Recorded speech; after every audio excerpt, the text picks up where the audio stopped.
What's going on, guys? Today I'm going to show you how I made this B plaque from some scrap wood, the laser and a bit of paint. So let's just get into it, shall we?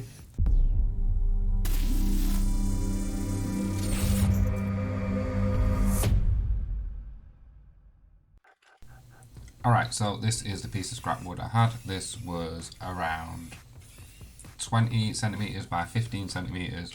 I just covered it in two really thick coats of gloss varnish. I just used a spray one because it's nice and easy. I also apologise for the light because the workshop light is absolutely terrible at the minute. I had a headlamp on to try and make this better for you. So hopefully you can deal with that and you can see what I'm doing anyway. So yeah, two heavy coats of the spray varnish. Once that was dry, I came back with my orbital sander with some 220 grit on there because I wanted a nice smooth finish for the masking tape to stick to really well. Don't want any gaps in there, otherwise the paint's going to bleed out. You'll see that later on. But yeah, nice smooth finish, then the masking tape, you can really smooth that down onto there and get a really tight grip on the masking tape.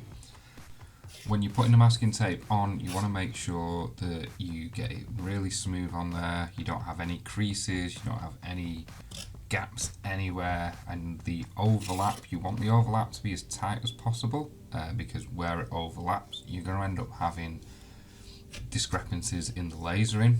You will anyway with the material because it's a soft wood and the darker grain bits doesn't engrave as deep as the lighter grain, but if you overlap the masking tape too much, then that's going to affect the laser engraving and it isn't going to look as good. You can get away with it with a grain of the wood and it looks natural, but if it's in the middle and it looks terrible, just trust me, don't overlap the masking tape too much.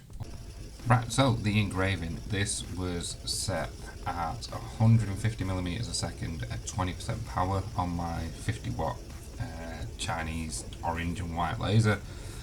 That's what I use most of the time with this laser engraving. I don't have the focus set to the best point. I have it out of focus by about 6mm too high. That way I get a nice dark engraving, the edges are a bit softer, and I think overall it gives a nicer finish. You'll see once this engraving's finished that you could just leave it that way and have it just spray varnish over the top of the laser engraving and it'll look okay. But I wanted it a little bit darker, the client wanted black and not brown, so we painted it black. You'll see that process in a second, and yeah, it turned out okay. So I'll shut up, I'll leave the laser engraving going for those of you who like to watch it. If not, you can skip ahead to the painting. So yeah, enjoy.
So this would be okay as it on its own. I could peel this masking tape off and then just spray it with varnish and seal it in as it is, but I'm just going to use some black paint and a paintbrush, and we're going to dab it in, and we're just going to make this stand out even more. So you don't need a lot. If you get a lot, then you're going to get some bleed out, and then you just dabbing it in, just painting it nice and easily, just dabbing that in there, getting into the corners. You don't want to go backwards and forwards with brush strokes like that, because you're going to end up pulling a lot off, and then it's not going to look as good, and you're also risking pushing it underneath the masking tape. So you don't have to be super tidy with this, because the masking tape is going to hide a lot of it. You also don't want to just go absolutely nuts and throw loads in there, otherwise it's never going to dry. When you do peel the masking tape off, it's going to bleed underneath, and you're risking bleeding underneath before you've even started peeling off. So just go all the way through, dabbing in. Especially with these small parts, dabbing it just makes it a lot easier. You're getting all of the cracks, all the crevices, and yeah, it's going to look nice when you're finished. You could also do this with colour if you really wanted to, but the person that's asked for this only wants black, so that's what we're doing.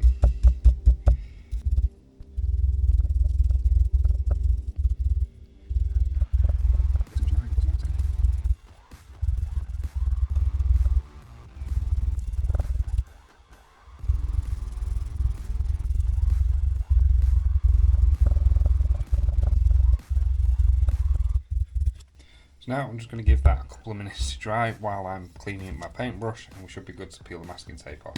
Alright, this should just about be ready now. You can still see there's some wet patches on the inside, but the edge, I can't smudge that anymore, so that's pretty much about right. So let's try and peel this off.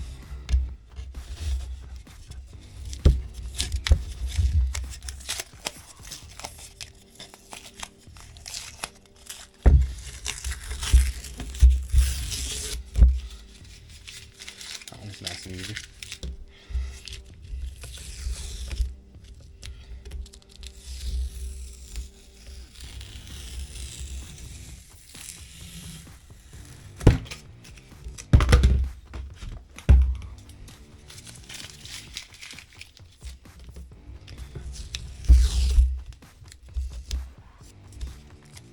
There is going to be some bits inside the B and some other bits and pieces, but I'll show you how I'll pick them out in a second.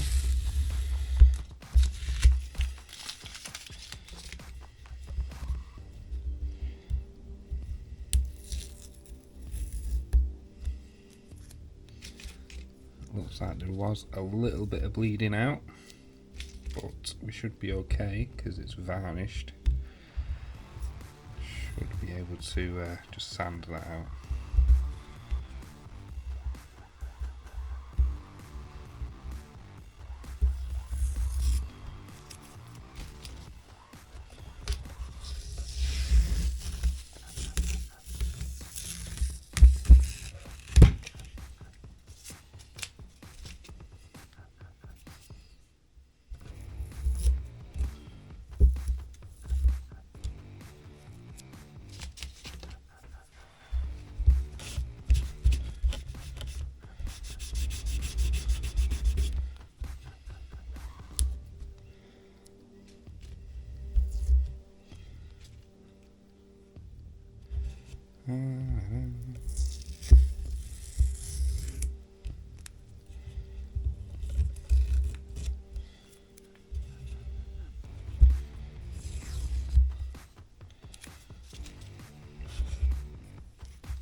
So for these extra bits that are in the middle, I have a little flathead screwdriver.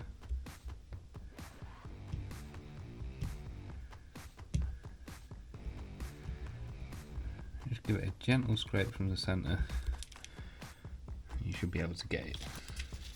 You don't want to go to the edge because then you risk pushing into the groove and then ruining the paint. So if you come into the middle somewhere. Close to the edge, but not at the edge.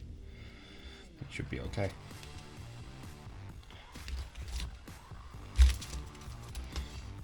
So I'm just going to pick all this off and then we'll come back. Okay, so I've got all the sandpaper off. It looks pretty good. There is a couple of spots where it's bled out, especially around here where the detail is, and just here on the side of that E. But it's just bled underneath the masking tape and not into the wood itself. I'll show you how I know that in a second. So to test it, you can get yourself just a wet wipe and just try and clean it off. If it cleans off, it's just on the top surface. If it doesn't, then it's bled into the wood itself. So like this bit at the side of the E, try and get that without getting any of the stuff on the inside. There we go, most of that cleaned off. There's still a tiny little bit of residue there, so that makes me believe that it's on the surface. Well, it lets me know that it's just on the surface and not in the wood, which means I can sand it off, which is the whole point of putting the 2 thick layers of the clear on top first, because then any of the bleed out sticks to that. You can just sand that layer off and then go over with clear again, and yeah, it makes everything okay. So we'll let this fully dry now because there's still some wet bits of the black. Then we're going to go and sand it and then clear coat again, and it'll be done. Okay, so I came over this with a 120 grit sanding pad, and I made sure there wasn't any of that bleed out left. I sanded it smooth, and then a step that I didn't get on camera, thought I did but I didn't actually press record, is coming back with a damp cloth, because any of the sanding dust will stick to the paint, even though it's not actually stuck to the paint, it's in all the little tiny grooves. You just come back with a damp cloth, you dab it out. I wouldn't recommend wiping, just give it some dabs and then that'll get it out. Come back after that once it's all dry with the clear coat, and then it's all finished and ready to go. So with this being on a tight time scale, I dried all the clear coat with my heat gun, and then I came back with a second coat, dried it with a heat gun again, then left it to dry for a couple hours completely after that, because the client needed it. That's why I've not got an intro or an outro. This was the finished result. Hope you guys liked this video, and yeah, I'll catch you guys in the next one. Thanks for watching. I'll see you there.